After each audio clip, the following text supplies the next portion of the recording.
અવિનાશ એનું નામ, પણ જાણે વિનાશ થવા સર્જાયો હોય એમ વિડંબણાવીનો પીછો નહોતી છોડતી. જ્યારથી એને જવાનીના ઉંમરે પગ મૂક્યો હતો ત્યારથી એની પનોતી બેઠી હતી. જાણે એક તરફ ભવિષ્યની ચિંતા હતી, બીજી તરફ ઘરની ડામાડોળ આર્થિક પરિસ્થિતિ હતી, અને ત્રીજી તરફ પરિવારની તથા પોતાની મૂલ્યવાળા આબરૂ હતી, અને ચોથી સંસારનો પવિત્ર મનાતો પ્રેમ હતો.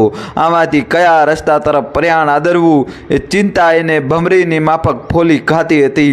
બધું તો ઠીક છે, કિંતુ યુવાનીમાં જો કોઈનો લાગણીભર્યો સ્પર્શ પીનો મધુર સાથ મળી જાય તો બાકી બધા રસ્તાઓ આપમેળે ખુલી જતા હોય છે. દોસ્તો, જલ્દીથી વિડીયો લાઈક કરી ચેનલ સબસ્ક્રાઈબ કરી દો.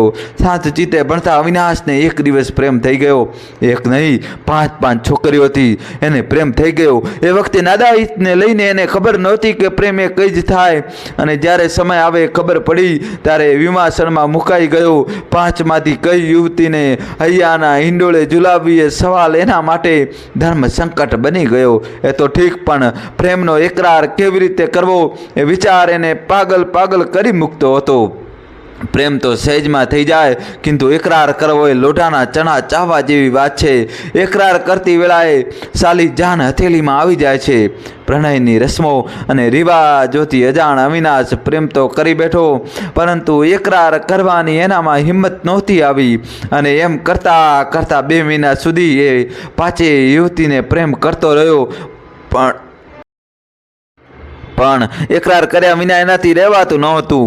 જિંદગીમાં ખીલતી જવાની, વિદાય થતી નાદાયતના અંતે સમય મનસાલું અબૂધ બની જાય છે. આ એવો કાળ કે ઘડી છે કે શું કરવું ને કયા રસ્તે જવું એનું કંઈ જ ચોક્કસ ભાન રહેતું નથી. પ્રેમ તો થતા થઈ ગયો, કિંતુ હવે એના એકરારનું શું? અવિનાશને હવે જંપ નહોતી વળતી. માવતર, ભણતર અને સંસ્કાર, ગઢતર આ સગળું વિસરીને એક દિવસ અબૂતામાં એ અમી નામની યુવતી સાથે એકરાર કરી બેઠો, અને બાકીની ચારને એના અસ્તિત્વના ઓળાથી ઘણી દૂર કરી દીધી. હૈયાના રાજ સિંહાસન પર અમીનો ભવ્ય રાજ્ય અભિષેક કર્યા બાદ અવિનાશ કિલ્લોર કરવા લાગ્યો હતો. પણ માણસના સ્વભાવની એક વિચિત્રતા એ રહી છે કે જો માણસ મનમાં કોઈ વસ્તુની કામના કરે અને એ જ ઘડીએ વસ્તુ મળી જાય તો એ બહાવરો બની જાય છે, જાણે સ્વર્ગ મળ્યું ના હોય. અને એ વસ્તુમાં એ એવો તો રમમાણ થઈ જાય છે કે જાણે એ વસ્તુ જ હવે પછીની એની આખી જિંદગી છે. દોસ્તો, કહાની છેલ્લા સુધી જોજો અને જલ્દીથી ચેનલ સબસ્ક્રાઈબ કરી દો.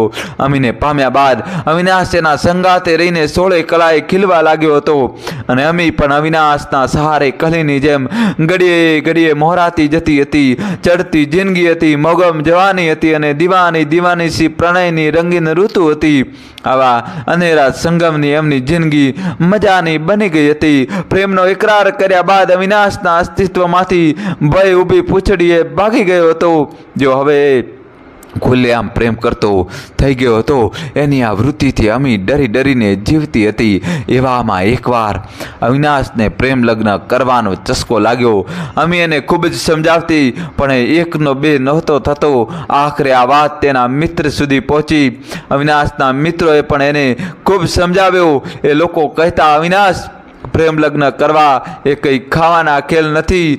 જેમ પ્રેમ ધીમું અને મીઠું ઝેર છે, એમ પ્રેમ લગ્ન ઝડપી અને કડવું ઝેર છે. એનાથી તું બચી નહીં શકે. પણ આ તો અવિનાશ, એ માને તો એ અવિનાશ સાનો. એને તો પ્રેમ લગ્નનું સુરાતન ચડવા માંડ્યું હતું.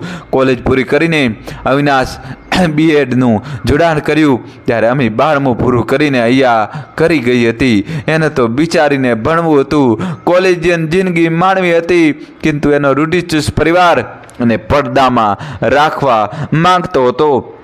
અને રાખી BEd પૂરું થઈ ગયું, અને થતાં જ અમી જોડે પ્રેમ લગ્ન કરવાનું અવિનાશનું જુનૂન શરૂ થયું.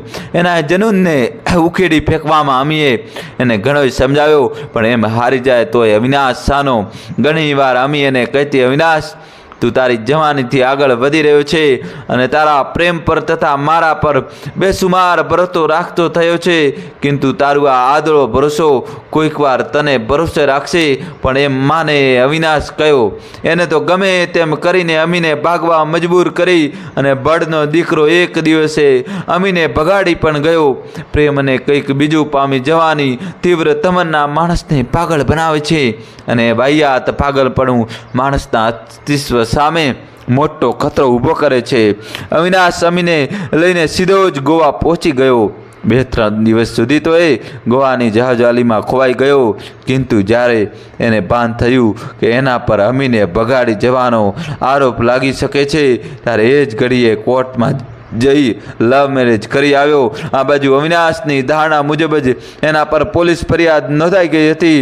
અમીને ભગાડી જવાની ફરિયાદ થતાં જ અવિનાશના આખા પરિવારમાં, સમાજમાં અને આખા પાલનપુર પંથકમાં હાહાકાર મચી જવા પામ્યો હતો। જાણે અવિનાશે કોઈ માસૂમનું ખૂન કરી નાખ્યું ના હોય।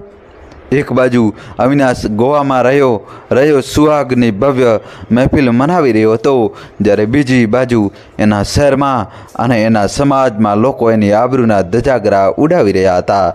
દોસ્તો, જલ્દીથી વિડીયો લાઈક કરી ચેનલ સબસ્ક્રાઈબ કરી દેજો અને છેલ્લા સુધી જોજો। એક બાજુ અવિનાશનું કુટુંબ પરિવાર ભયથી ફફડી રહ્યું હતું, તો બીજી બાજુ એ મસ્ત બનીને આનંદી રહ્યો હતો। આજના જમાનામાં માણસ સુખી અને શાંતિ માટે કેટલાય વલખા મારીને થાકી જાય છે, કિંતુ એ મળતી નથી। અને જ્યારે આ સુખ શાંતિ ક્યાંયથી નથી પડતી, ત્યારે આજનો માનવી કોઈની ઈર્ષા, બદનામી અને બરબાદીના તમાશામાં એ ગોતી લે છે, જાણે એમાં જ જગતભરનું સુખ અને શાંતિ રહેલી ન હોય। 5 દિવસો પછી ગોવા પણ ધારણ કરીને અવિનાશ અને અમી ઘેર આવવા નીકળ્યા। અવિનાશના ચહેરા પર, અસ્તિત્વ પર અને જવાની પર અમીને પામ્યાનો આનંદ સમાતો નહોતો। એ બહુ જ ખુશમિજાજ હતો। અવિનાશ જાણે જન્નતની લૂંટીને આવ્યો હોય એમ એણે પાલનપુરની ધરતી પર પગ મૂક્યો અને એ જ ઘડીએ એની ધરપકડ થઈ ગઈ। અમીના પરિવારજનો અને પોલીસની મિલીભગતથી એવી રીતે તો એની ધરપકડ થઈ કે અદાલતમાં કેસ પહોંચી ગયો, ત્યાં સુધી કોઈને એની ગંધ સુદ્ધા ના આવી કે પોલીસના કબજામાં છે।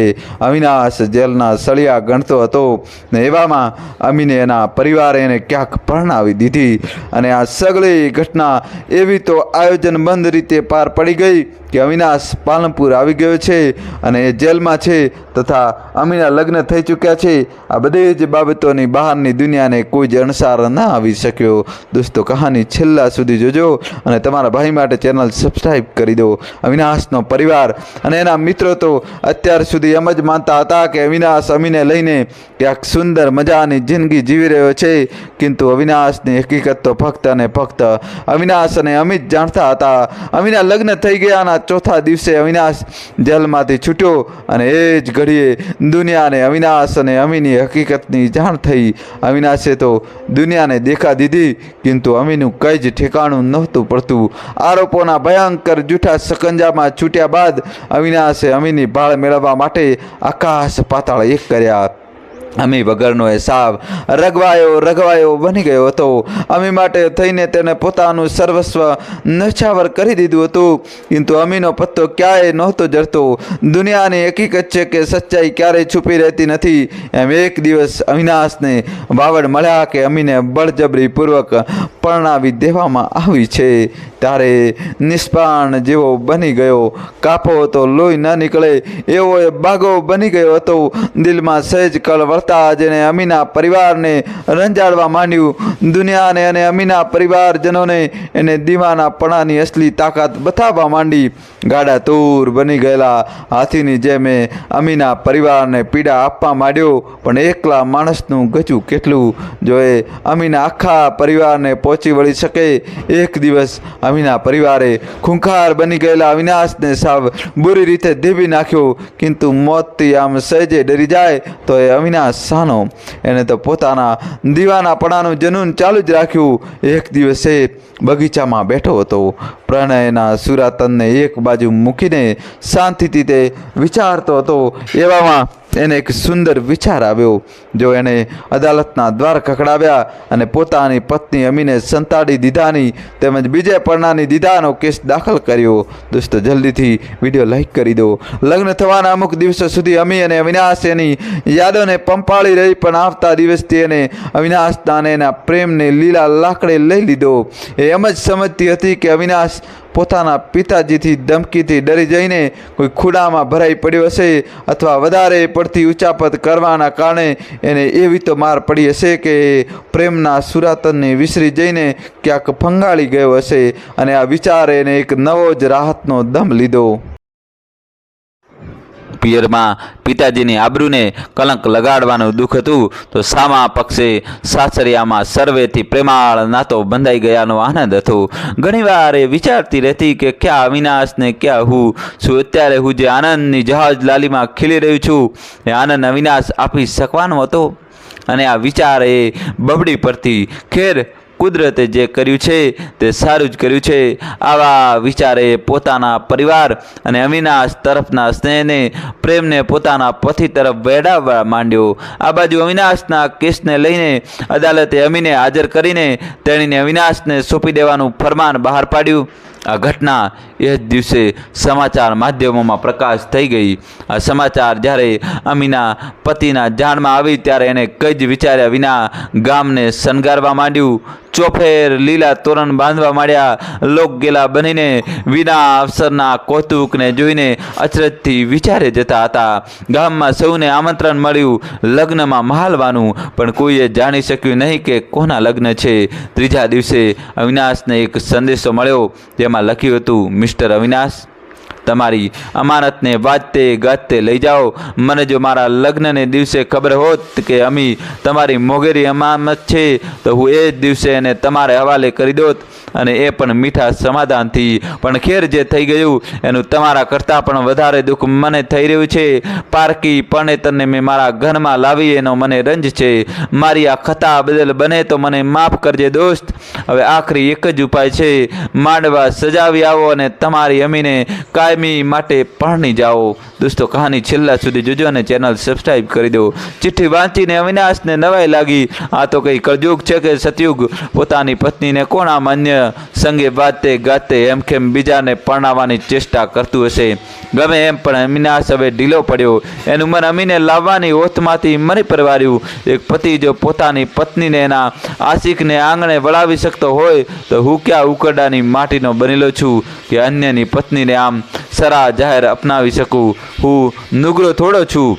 આમ વિચારી એને અમીને અપનાવવાના અરમાનોને સળગાવવા માંડ્યા. એને અમીના પતિને વળતા બાબડ મોકલ્યા કે તમે જે ઉદારતા મારા તરફ વાળી છે એ જ મીઠી ઉદારતાને મેં તમારા માર્ગે વાળી છે. હવે અમી પર મારો કોઈ જ હક રહેતો નથી. તમે ખુશીથી જીવો એ જ અભિલાષા, પણ એમ આશિકોને આગમાં શેકતા રહેવા દે એવી વાતનો અમીનો પતિ નહોતો જ. એને તક્ષણ અવિનાશને વરરાજાના વેશમાં ઘોડે ચડાવી એના આંગણે લાવ્યો ને એની પોતાની જ પેઢીએ મંગળચોરી ગોઠવી અમીને અવિનાશ સંગે પરણાવી આપી. એક પતિએ પોતાની પત્નીના લગ્ન લીધા. દાન દક્ષિણા આપીને કરિયાવરની ભેટ સુકાદો સહ અમીને એના આશિકને આંગણે વળાવી આપી. દોસ્તો, કહાની કેવી લાગી કોમેન્ટ્સમાં જણાવજો. અને કોમેન્ટ્સમાં દોસ્તો તમારે જય શ્રી કૃષ્ણ તો લખવું જ પડશે. જલ્દીથી દોસ્તો જય શ્રી કૃષ્ણ લખી દો. વિડીયો લાઈક કરીને ચેનલ સબસ્ક્રાઈબ કરી દેજો. જલ્દીથી ચેનલ